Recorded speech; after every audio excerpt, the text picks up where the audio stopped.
You're listening to the Touch 'Em Up podcast. I'm your host, Double M, and on today's episode, we're going to be breaking down the Royal Rumble 2020 with my special guest, Darren. Yo.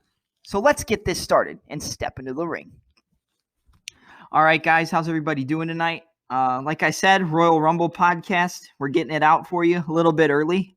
But yeah, I'm ready to go. We've got a lot to talk about, and this is probably one of the most unpredictable Rumbles we've had in the last 4 or 5 years. So you got anything you want to say to start it off? No, let's just get into it. Let's break down the clowns and see what it's gonna sound like ultimately. Yeah, all right. Okay, so let's start out with the first match that I didn't even know was a thing until about 5 minutes ago. Sheamus versus Chad Gable. Yeah. We can do without this guy. Yeah. I kind of thought they were both going to be in the Rumble. They probably still are going to be. I'm personally very excited for the return of Sheamus. I got nothing for Chad Gable. I love Chad Gable. I love Chad Gable when he was partnered up with, Shelton Benjamin or, any of the other renditions of him. Other than this, the circus midget Chad Gable is not exciting for me. And the shorty G needs to stop. It's awful. Like now. It's one of the worst things since Robert Roode. Yeah, I said it. Since Robert Roode? But that was his old name. Yeah. You're like, I don't care. It's just not working for me. All right, well, I'm going to pick Sheamus because they're not going to have him lose. Absolutely. He's on the comeback. Shorty G is going to continue to be a mid-card guy. I feel like Sheamus will have gold by the next pay-per-view. All right. Becky Lynch versus Asuka for the Raw Women's Championship. I'm so excited for this match. Me too. It's about time. I'm still not back to where I felt about Asuka when she was in NXT. No. They completely destroyed her by having her lose to Charlotte. Yeah, well, I don't even think it was that. It was just because she had to lose eventually. I think it's just been the execution of her and how they've handled her. Mm-hmm. And Becky hit on it, last week when she did that promo, just talking about how that they buried her and et cetera, et cetera. Yeah. And now they got her shooting tajiri sauce at people. Yeah, I kind of like that for her though. I don't know why. It. Like, I just feel like it fits her though. I feel like it's cheapened the fact that she's like a striker that we looked at Asuka for so long as someone that was undefeated because she had a sick moveset. Mm-hmm. Now that you're no longer undefeated, you're not relying on the thing that got you to where you were in the first place. Yeah, that was what was the one at the takeover in Chicago? It was Asuka versus Ruby Riott versus Nikki Cross. I think so, yeah. That was pretty dope. A great match. Yeah. Great match. Cannot wait for the return of Ruby Riott. Yeah, me too, nice dude. Mention. Thanks for reminding me. See? I'm gonna give this one to Becky all day long. I'm not. Really? I think they've kind of I feel like they're building her up to have her chase the title again. Because she's been getting back to her promos. She hasn't really done anything as Raw Women's Champion except the WrestleMania main event. I would like to see Becky lose. I don't know if I want her to lose to Asuka. I do. But I would like to take the belt off of her. I want her to lose to Asuka so we can get the Kabuki Warriors to go whoop. Yeah. And then at WrestleMania 36, we can get Asuka versus Kairi Sane for the championship. The freaking WrestleMania 36 set is a pirate ship. I have no interest in seeing Kairi Sane wrestle ever again. You don't like Kairi Sane? Are you serious? Don't think she's on the same level as Asuka. I don't know if she's on the same level, but I think that at WrestleMania would be a good match. Why would you waste one of the grandest stage in the business, on putting Kairi Sane against Asuka? I don't know. I don't know. I feel like they want Lynch to lose, and who better to have her lose the title to right now besides somebody we'll talk about who isn't technically on the main roster yet in a little bit. Okay, Becky losing the title is inevitable. I think that's something that needs to happen. I just don't want us to use this as a way to catapult Kairi Sane to doing anything, because as far as I'm concerned, there's still a host of girls in the back room that have way more moxie and deserve more opportunity than Kairi Sane. Lacey Evans.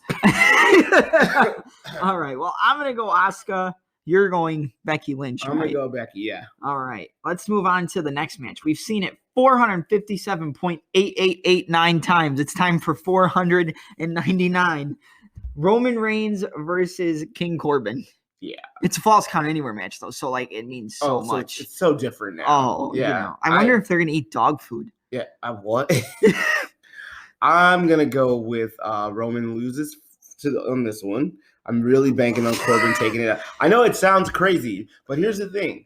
I feel like Roman has flatlined, and I don't know if like anybody that's paying attention is seeing that Corbin's got heat, of course, but Corbin's what's hot right now. Still, he's still been rolling with a lot of momentum ever since winning King of the Ring. Yeah, and I think that that's where we're at right now, and I think that it might be time for the big dog to kind of step back for a little bit. Yeah, I wish that that's how Vince McMahon and all of his higher ups thought, but I feel like they're always going to give Roman everything they want to give him. Mm-hmm. It's like the male Charlotte. I've said it a million times, and I'll say it a million one Charlotte. time. What did you? So you have a beef with Charlotte, but like John Cena did this for years. Exactly, but it's like the new John Cena. I didn't like Cena when he won everything all the time.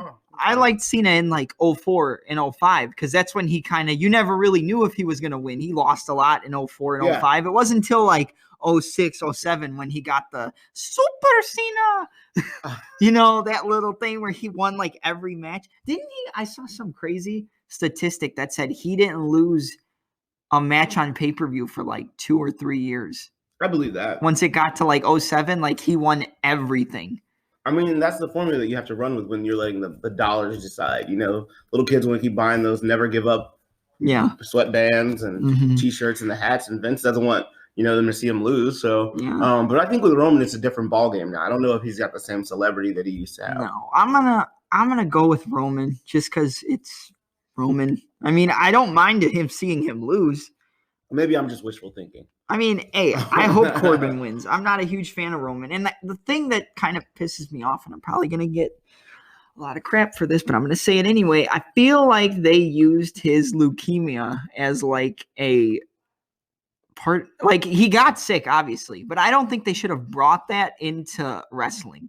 I think they should have left that on the sideline, because then saying that, and they made gear for him, they made the RR out of the freaking cancer logo. Like, I kind of feel like that made him coming back even worse, because why did you have to use that to build him up? Like, he got sick. A lot of people get sick, and you don't have to mention that. Well, I think there's just this part of pro wrestling, sports entertainment, that they shoot examples, real life things, and they let them manifest into like actual storylines. Like, I mean, the same could have been said about Paige talking real crazy about Charlotte's brother's suicide, or Bray Wyatt using Roman Reigns' actual daughter's photograph in like storylines. I think that when they blur the lines with kayfabe, I know cancer is a sensitive issue. Maybe they should have shown a little bit more respect. But I think they feel like if you blur the lines, it just gives it a little more authenticity. And it comes down to, just getting fans on the seats. That's true. I mean, I just, like, they should have maybe mentioned it, like say that he was sick and everything, and that was fine. But, like, I feel like they kind of, like, just used it to build him up. But they didn't really build him up when he came back. Like, I think the build was there, and then there was the return, and then it kind of, like, petered off. Yeah, he was like, oh, I'm the big dog, I'm back. And then... Like, he kind of just hasn't done anything. I don't remember anything Reigns has done since he's come back. And it might be for the best, honestly. Everybody was complaining and griping about him being too, hot and too prevalent. So now we can scale it back a little bit and give somebody else the spotlight, like the Messiah. Well, he's getting the spotlight right now. Okay, so next match, Bayley versus Lacey Evans for the SmackDown Women's Championship. I am praying that Lacey Evans can rid us of this plague, this cancer itself, this toxic experience that has been everything that Bayley has ever stood for or done. From face to heel, NXT to WWE, she's consistently been a thorn in the women's division. I 100% agree. I feel like... And Lacey's been so refreshing. Yeah, like, I liked them turning Bayley heel, because I was like, okay, like, they finally, grew some balls. Like, they're going to use this character. I'm like, they're going to use this character. I think it would have been cool if she kind of, like, went up to Izzy, who was like her number one fan, and kind of like gave her some shit when she was at the next show. You wanted to punch a child. I didn't say send her to the hospital, but Bayley the belly. You said blur the lines. I mean, you didn't blur the lines. You broke the law. Okay. Blurred the vision, maybe, if they would. There you go. But like, I liked her in NXT. I was never a huge fan of Bayley. I never have been. I never will be. Never. She's just flat. Pam. She changed her haircut. And it's like we could call her Bob, right? Yeah. Why would we call her Bob? Because the Bob haircut. See, no. We need to call her Gone. It needs to happen. I like Lacey Evans. I do, but like either way, I feel like whoever should win this match, like Bayley winning means nothing. Bayley at WrestleMania means nothing.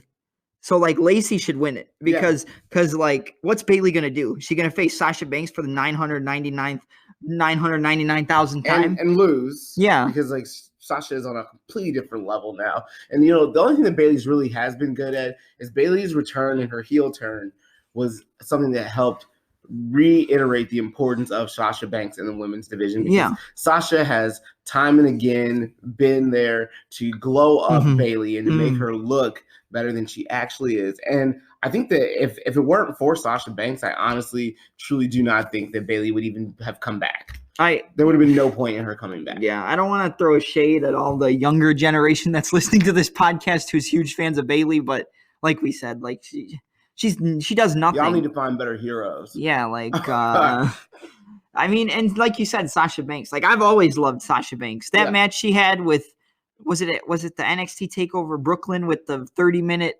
Iron Woman match where Bayley finally won, and that was like the only time we ever cared about something that Bayley did was when she won this match. Yeah, but it's because Sasha was so good. And they were so good together. She's so good. She's always good. She's fantastic. She took her time. Yeah. She was having issues with, the way she felt about the business and what she was doing.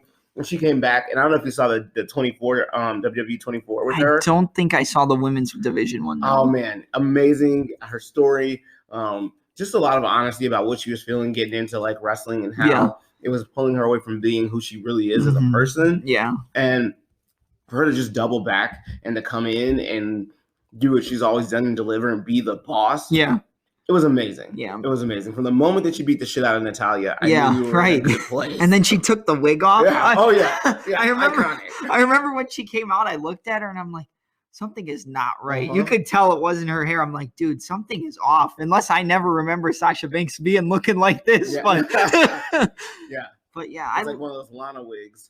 I feel like if they're gonna have women main event WrestleMania again, which please don't do it. Because it did not work. Not this match. No, but I think if you're going to take one woman from the main roster and have them main event WrestleMania, it has to be Sasha Banks. It has to be Sasha Banks. And it has to be, I think, Sasha versus Ronda Rousey, which I'm not a huge fan of Ronda anyway. Yeah, that's not going to happen. Like, I know, I hope not. But, like, I feel like they're building this Rumble towards kind of Ronda Rousey, which I don't think she should win.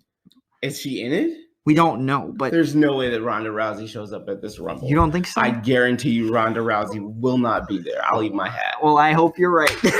There's no room for her anymore. I'll tell you who I would be excited to see break out into the Rumble. And I don't know, we have the Rumble on the cards. We can wait till we get there. Yeah. I got my picks for the Rumble. I got a few too that I know gotta show up. I feel like I know who you're gonna pick. Yeah, you already know, man. Cool. All right. Next, Bray Wyatt versus Daniel Bryan for the Universal Championship in a strap match. Yeah, this will be interesting. The Fiend. Yeah, I love it. I think it's the best character WWE's done in years. Yeah, and no, it's the only character that could ever honestly replace the Undertaker. Yeah, and it's so cool how they did this. Like everybody that Wyatt beats changes their personality after they lose. Oh yeah. And that's like, I'm like, what? Like, people. Dude, I'm like, amazing. What? I'm like, finally they did something that they used their freaking heads for once. It's very like psychological. It's very like conceptual, and it's everything that we know Wyndham Rotunda to be. Yeah. Like it's Bray Wyatt. He's totally meta. He's psyche, and it's great that the dude has a platform now that actually works for him. Because call it what it was, like the Wyatt like character or the Wyatt family, that whole plot, it had a lot of steam and momentum. It was a great concept. I think they dragged it out without any success for so long that it was like at one point people you stopped believing in it, you just had to run. And I loved it. Even when he first showed up and they did those vignettes like with like come into the house and everything with Luke Harper, I was like, dude, this is what I want. One of the greatest setups ever. It's just the execution was drawn out and it never really became anything. They never ever accomplished anything. He should have beat Cena at WrestleMania 30. That would have made WrestleMania 30, which already is one of the best WrestleManias I think we've ever gotten in like the last 10 years. Fair enough. But Wyatt beating Cena and just sitting there with his arm like on his knees with his arms out to his side, like that would have just put it right there. Yeah, but Cena can't lose at WrestleMania 30. No, right. Because 30 it's a 10, and that's 10s are perfect, and John Cena is perfect. He doesn't lose. Hey, John Cena versus Sean Spears for the perfect. Oh my God, don't. What? What type of jobber match is that? I had to talent. Yeah. Much. I had to throw it in there. All right. And we're not even going to talk about it. No, not at all. No. But this is cool, and like I like the build that they've done with this whole Wyatt and Bryan thing, and I think the thing they did with Kane on SmackDown was pretty dope. Where Kane came out, Wyatt was in the ring, and he's waiting for him, and then freaking Bryan comes in and hits him with the knee, and it's like Team Hell No against the Fiend. I'm like, okay, they're using their brain, like they're figuring this out. But it almost makes me think that they kind of want to have Wyatt lose here. Yeah, which is scary to think about because if you ask me, Glenn Jacobs should not be wrestling right now. No, not at all. I don't have room in my roster for Kane or Randy Orton or a host of other dudes. Randy Orton, I still kind of like.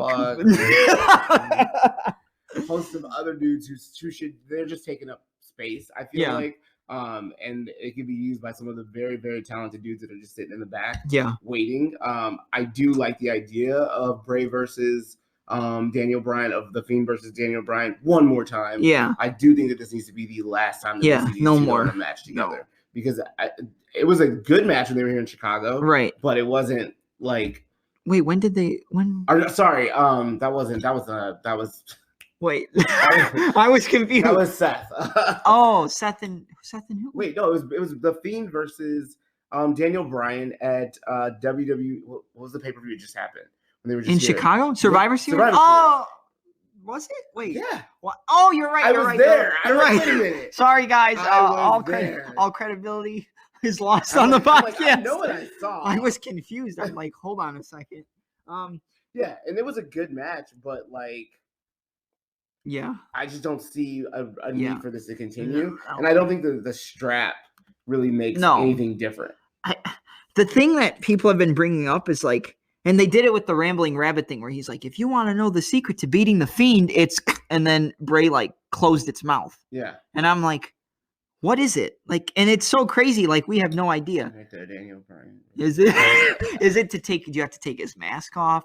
Do you have to, obviously it's not going to, the dark side because that didn't work for Seth. Yeah. I mean, what is it? We have no idea. You can't beat the Fiend. There's no secret. But everything has a weakness. You realize that that's not going to peter out. Like, you're never going to get an answer to that one, right? We should. That's like that whole thing. No, that's one of those things where, like, do you remember when Shane came back to WWE and like Vince is like he's talking when they did the Undertaker thing? He's talking to Vince about like there's like a secret vault with like some like mysterious information about Vince and all that. Come on, you don't remember this? No, when? That's how irrelevant it was. When? This is when Shane first came back to WWE. He took over SmackDown. In 2016.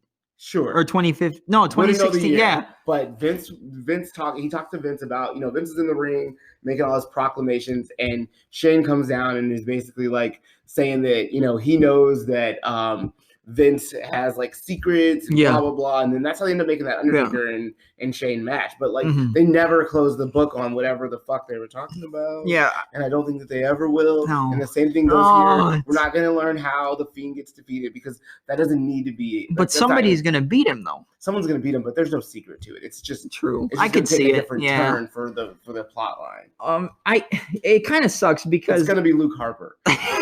Everybody thinks that we're going to get. And this will lead us into the Royal Rumble. But everybody thinks that we're going to get Wyatt versus Roman Reigns at WrestleMania 36. Or, that's what's going to happen. We're going to get – and here's the thing. That's a cool match.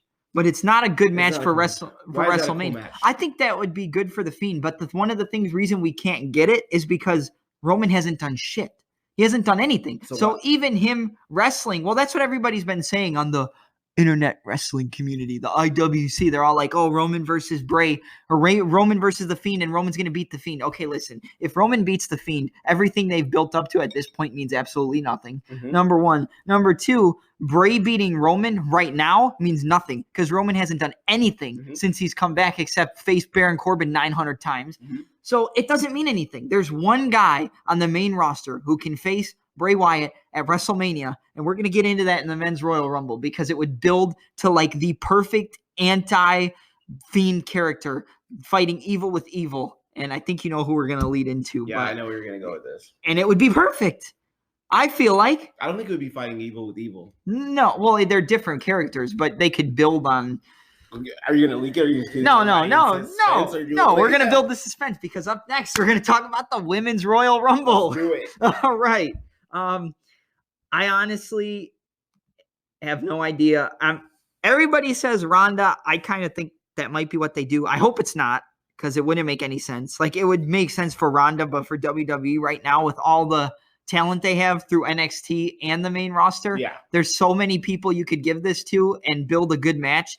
Like I was going to say my pick to win this, honestly, before like everything happened with Ripley winning the NXT title, it was Rhea Ripley. Of course. I think Rhea Ripley to win. Yeah. Rhea Ripley versus Becky or Rhea versus hopefully not Bayley as the champion when it goes to WrestleMania. But I think Rhea Ripley would have been perfect. Or somebody I think you're going to say you want to win, the Queen of Spades, Shayna Baszler. Every time. I'll tell you what.